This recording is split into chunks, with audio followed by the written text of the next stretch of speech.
Well, first of all, I'm not fully aware. I mean, I do know, my wife has a collection of jewelry, but I'm not fully aware of the full extent.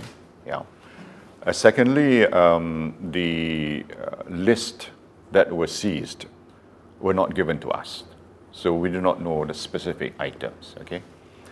But what I do know is over the years, as head of the government, we have been gifted a lot of items by foreign leaders, as well as personal friends. And I do know that under the law, it's not illegal to receive gifts. For example, Dr. Mahathir has admitted they received 40 horses from his friends, and he's made it very open. He used a lot of corporate jets from his friends and so forth. So it's not illegal to receive gifts. So, and the valuation of these items, particularly jewelry, is very subjective.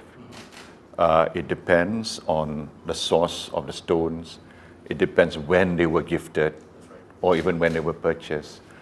And valuation can tend to differ. So I think let us not get too excited about it. Let us look at the items, every single item, and we hope we will have a chance to examine these items, and we can come to a conclusion about the source of the items, and we can give an explanation about the items that were seized by the police.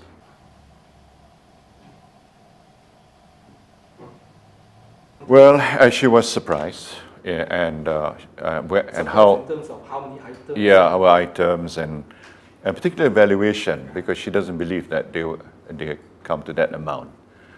And also some items, the jewelers have got record that they were on transshipment.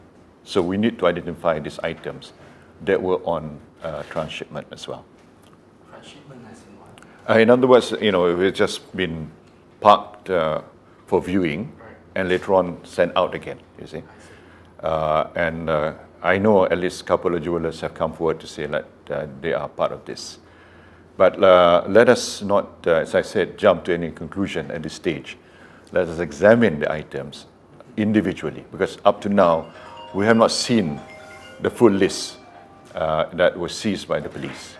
And once we have examined the full list, we also need to know the date of those jewelry items. As you know, prices of stones acquired or gifted 20 years ago are much less than they are today, because the price of some of the stones have increased very, very significantly. So it depends on what valuation that's been done. Yeah, I know. As you know, President Obama, or rather Michelle Obama, received millions from King Abdullah, and that's on record. And when King Salman visited Indonesia recently, millions were also gifted. So some of these monarchs from certain countries, it's part of the culture to give very expensive items. For example, items given to me by these monarchs, by certain people, I have not used them. I've kept them because I don't use very, very expensive things. As my friends know, people know, I don't use any watches that contain stones, valuable stones. I just use pretty normal watches, in that sense. So these items will be part of my gallery one day. That was the intention.